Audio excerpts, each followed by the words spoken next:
Actually, architecture is a form of art.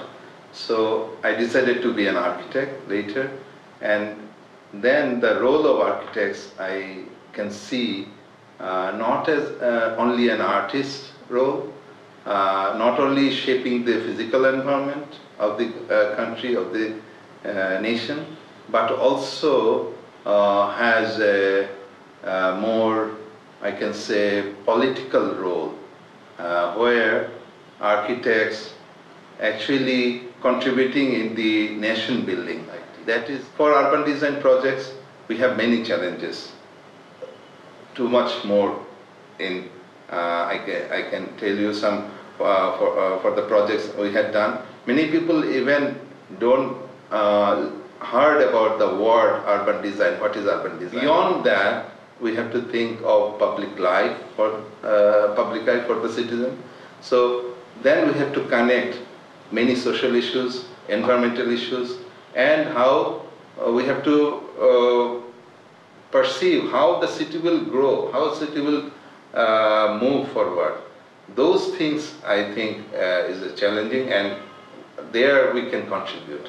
So while we were designing the Hathijil project, it was actually uncared. We most of the Hathijil area for a long period it was abandoned area, and while we have started doing that, the project was taken as an infrastructure development project, mainly developing roads, drainage system, and water detention facilities. We wanted to connect the total city with this project through road network, through through connecting the open spaces and the surrounding area, connecting the open spaces. And we wanted to make a statement so that we can develop an example for experiencing water, experiencing the air, experiencing the open space, and we incorporated all the infrastructure elements in such a way that people can enjoy driving over there, walking over around that water body. They can spend their time over there, they can breathe over there. Those are the city needs. The Hathijil one, it is something we are recreating the nature, and the Nisarga is actually nature exists there. It is a protected forestry. The nature is preserved over there, and we are doing the intervention. That means my role is directly opposite over there, because Nisarga is an interesting project, a program developed by the forest department. There are many protected forestries. They wanted to preserve the forestry and protect the forestry from degrading.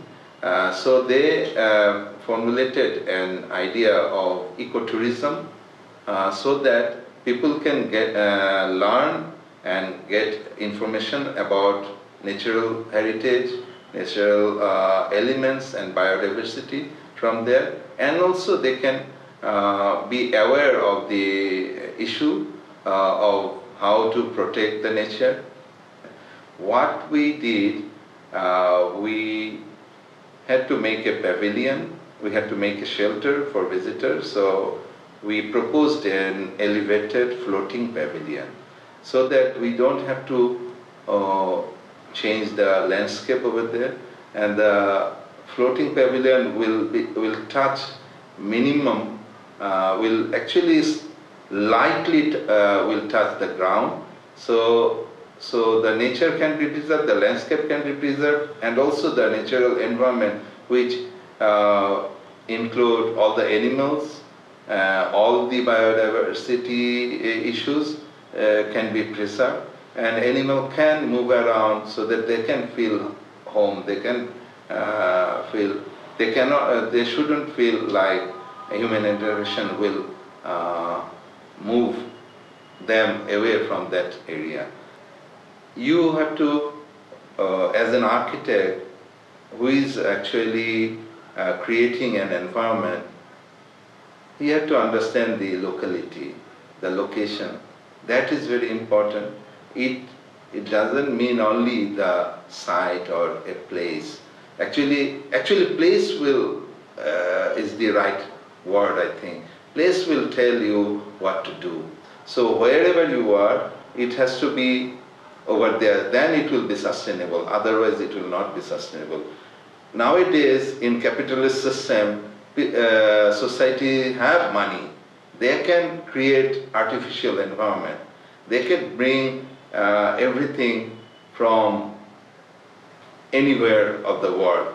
But to be sustainable, you have to think about the, for a gross whole nation, you have to think local. You can think global to understand the global issues, but when you are acting locally, wherever you are. So I always think like, you can be a modern man, but you have to be a regional person.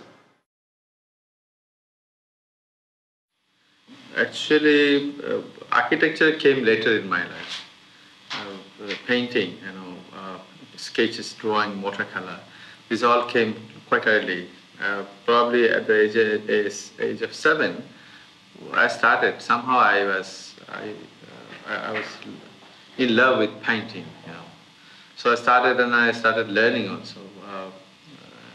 And I found when I used to go to outdoor sketches, I used to see the beautiful sky for example, in autumn or in monsoon. It's really dark, overcasted sky and changing sky. In the summer, I see beautiful flowers coming up, trees, the rows of trees, flaming red and all the other colors, yellow. So I saw these different things, and I wanted to capture all these things. It's also always in my mind, and I used to think how I can draw all these things. Sometimes line drawings, I was not happy with the sketches, the line drawings. Then I started putting watercolor, the red and the purple and the yellow. And look at Bangladesh, the watery, the swampy lands, and the trees, flowers, and the sky, moving clouds. So it's like to gather everything. So watercolor has the quality, if you put one color and then another color on top and another color on top, even you see the base color, even the paper, So this is how I was so interested in watercolor. I want to see beyond, always see beyond. I want to see the first, like a land, the whole atmosphere. So it's all just because of not only drawing, just to understand the surroundings, the environment, the people, the movement, and how the light casting shadow the other side of the thing. How the wind is moving, I can't draw the wind, but I can feel the wind. Even when I draw something, there's some sort of feeling of wind also there. Maybe it's communicated properly or not, I don't know. But that's not my business even. So I just do. That's my passion. First thing, I think I need to understand my limitation first. Who am I? How much I can do actually? Can I create something which is absolutely natural? No, I don't have that power actually. I understand my limitations. I can produce geometry. I know the measurements. I know the proportion. These are the things I understand. So I can produce using all those things, geometry, proportion, and then that's supposed to be absolutely opposite to the nature, probably. And I'm happy because of my contradiction that I'm intervening the nature in a way that is like very boldly, not just like in a most humble way. It's not actually. I know I love nature, but I'm intervening nature very in a robust way sometimes. So that's supposed to be my contradiction, but that's my happiness also, because I'm creating something which is absolutely mine, So this is sort of very interesting, humble ego issue here. And I think architects should have ego issue. because they are one individual person who is creating something. So create your own thing, and then you put it on the ground, and the ground is absolutely organic. Now the question comes in between ground and building, how you're connecting together. Is it harming each other? Is it, complementary to each other? Now question comes, you need to understand the whole ambience, the atmosphere, how the sun is moving, how is the winter is going inclined on the south, how it started from the northwest, northeast to southeast in different times, and how wind is coming, And then you need to understand the materiality. Which material is the best for this sort of ambience? How much they can take the load? How much you can carry the span? All the issues come, in between to connect your creation and the organic landscape. And the whole architecture, because it started in the joineries, actually, how you're connecting with the land, this thing. And how you're connecting with the wind and the sunlight and all other things, the sound of birds and the trees and other things. So I think that's the challenge, all the joineries, Not only visual joineries, maybe invisible joineries with the wind and sun and light and things like that. So I think this is how I love to work. This is very clear that imagine something is like beautiful landscape, and there is no one simply, and there will be no one ever. There's no existence of human being, and there's no human being actually around. So this landscape is basically meaningless. Who's going to appreciate the landscape?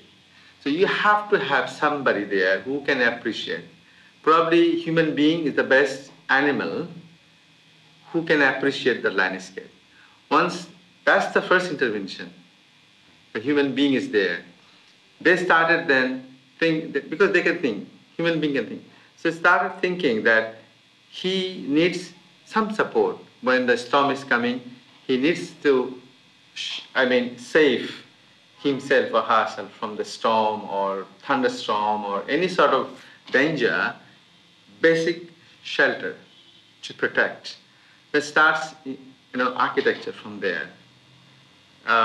Maybe a cave, whatever, That's the starting point. So you have started the intervention, which is absolutely beautiful until and unless you are not truly destroying the nature up to that level that the nature now started destroying you.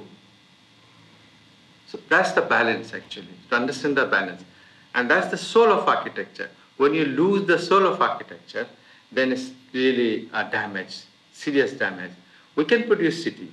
We can produce, the urbanity, urban spaces. It's not something like you're doing some crime. You are doing something for humanity. You're creating something for the people, for your society. That's fine. But whether the question comes, whether you have lost the soul of the nature and soul of architecture, because these has souls come together and creates the livable space. Look, architecture is like many other creative field. It's one creative field that we can struggle, we can work on. It's not something that absolutely different from all other creative fields. Just like all other creative fields, you need to really work hard.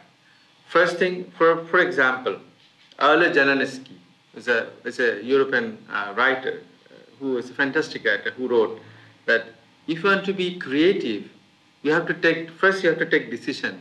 You write down that I want to be creative. The first decision.